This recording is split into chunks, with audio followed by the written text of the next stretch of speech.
Doubt. For many Christians, that one word feels like the ultimate spiritual failing. It feels like the enemy of faith and the thief of peace. When anxious thoughts arise, what if God doesn't answer me? What if my faith isn't strong enough? What if this hardship in my life never ends? We often respond with a wave of guilt or with frantic attempts to force belief. We push the uncertainty down. We quote verses at it like a shield.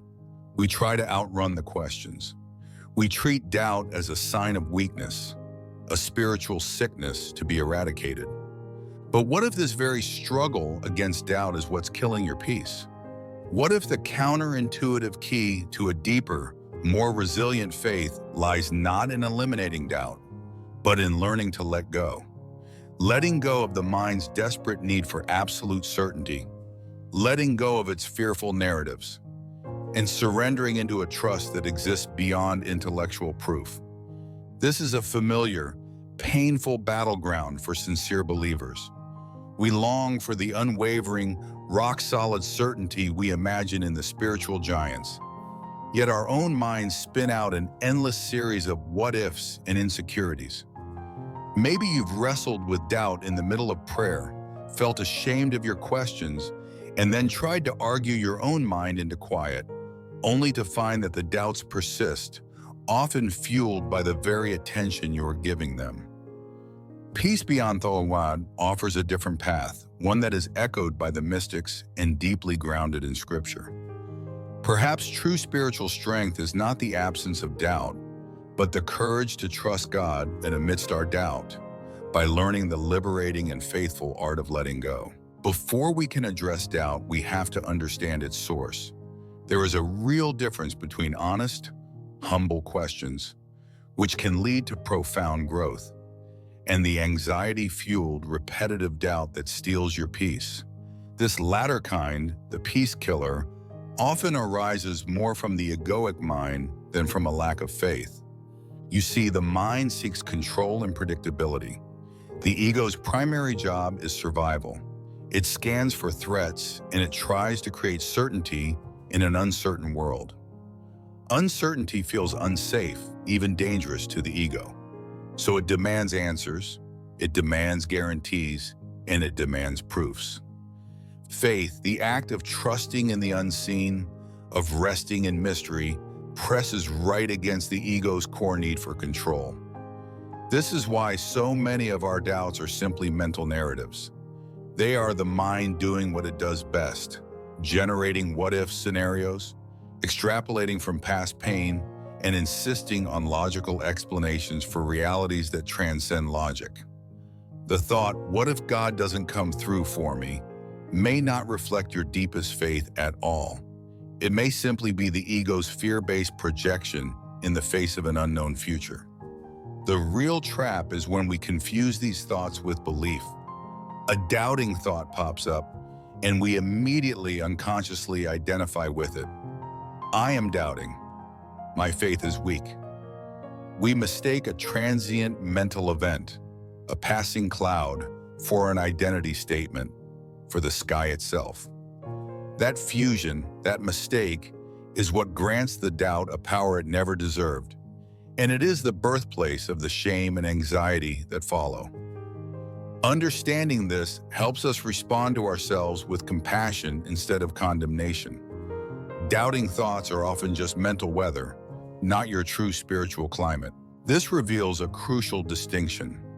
Faith is not primarily intellectual certainty. Faith is not the absence of doubting thoughts. While understanding our beliefs matters, deep, abiding faith often operates beyond the thinking mind. Biblical faith, time and again, looks like trusting God's goodness and His promises in the face of profound uncertainty. Think of Abraham trusting God when all logic and timelines said it was impossible. Faith is the choice to anchor in a deeper reality than the ego's fearful narratives. At its heart, Christianity is foremost a relationship with a person, not just a flawless philosophical system. And all relationships involve trust, presence, and intimacy, all of which can coexist with questions. In fact, Demanding airtight, logical proof on every single detail can actually undermine relational trust, both with people and with God. This is why letting go is such a profound act of faith. The courageous release of your demand for certainty, the refusal to mentally control God, or the outcomes or tomorrow is not resignation. It is an act of worship. Letting go is a prayer that says, "You are God and I am not.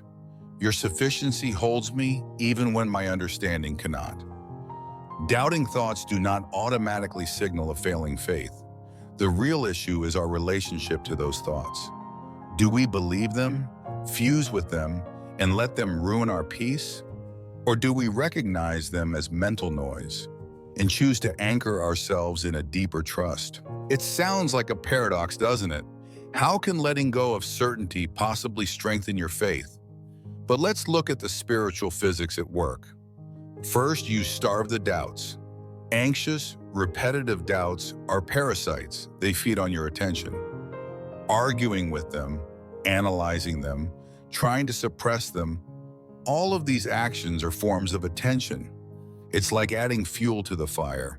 Letting go means you withdraw belief and attention. You simply notice, there's that thought again. What if my faith isn't real? And instead of getting into a debate, you gently turn your attention back to God's presence or to a simple grounding truth. Deprived of your energy, the thought loses its emotional charge and fades into the background. Second, you make room for real faith. The constant mental noise of wrestling with doubt obscures the quiet inner space where faith is felt as a deep knowing rather than just an opinion. Letting go of all that mental control creates an inner stillness. And in that stillness, you can often begin to sense God's presence directly, in a way that is more real than any thought. Faith strengthens from the inside out. Third, you shift your reliance from your mind to God. Trying to conquer doubt purely with your intellect is like trying to put out a fire with gasoline. The mind is the source of much of this illusory doubt in the first place. Letting go is the act of acknowledging the mind's limits. It is a conscious choice to shift your reliance to God's sufficiency. You say, "I hear the fear, but I choose to trust you." That choice, the choice to trust despite the doubt, is what forms the muscle memory for your soul. And finally, you taste peace beyond proof. The peace of God, as Scripture says, transcends all understanding. It doesn't wait for you to have all the perfect answers. When you stop demanding certainty and just settle into God's presence now, peace often arrives before any intellectual resolution. This lived experience of peace proves to you, in your bones, that faith and unanswered questions can coexist. This is why we must distinguish letting go from giving up. Giving up is an act of despair. It says, "None of this is real. God isn't there. Why bother?" It abandons the relationship. Letting go is an act of trust. It says, "God, I trust you more than I trust my own spinning mind. I release my demand to understand and control everything." It is turning toward God, not away from Him. It releases the mind's anxious grip, not the relationship itself. So how do we do this? Here is a simple, repeatable practice you can use the moment a doubting thought arises. First, notice it without judgment. Just catch the thought gently. Here's the thought. Maybe God won't provide. Don't stack guilt on top of it. Don't say, "I shouldn't be doubting." Shaming your mind only increases its agitation. Simple recognition is enough. Second, name the source. See the ego's motive. Recognize it as a craving for certainty, a fear of not being in control. You can say inwardly, "This is just the mind trying to protect itself with certainty. This is not my deepest truth." Naming it this way loosens your fusion to it. Third, question its absolute authority, but do it lightly. You're not starting a debate. Just ask, is this thought 100% true? Can I be absolutely sure it's true? And even more helpfully, Is believing this thought helping my faith, or is it harming it? Fourth, withdraw your belief. Make a conscious choice. I see this thought and I release it. I do not grant it authority over my peace. Picture opening your hand and letting a leaf drift down a stream. Let it go. And fifth, anchor in presence and faith. Immediately shift your attention to something steadier. Anchor in your presence. Feel your breath move. Sense your feet on the floor. Anchor in scripture. He who promised is faithful. Or anchor in a simple prayer. Lord, I don't understand this, but I trust you. I place this doubt in your hands. Doubt may reappear. That's okay. Each time, just repeat the flow. Notice, name, release, and re-anchor. Every single return trains your heart to live from trust rather than from mental control. When doubt is treated as the enemy, it often becomes the engine of our anxiety. We fight it, we suppress it, and then we feel guilty for still having it. We equate strong faith with perfect certainty, so we exhaust ourselves trying to achieve a mental state that the Bible never demands. The counterintuitive path to a resilient, unshakable faith is letting go. Not letting go of God, but letting go of the mind's demand for certainty. Letting go of the belief that every doubting thought announces the collapse of your faith.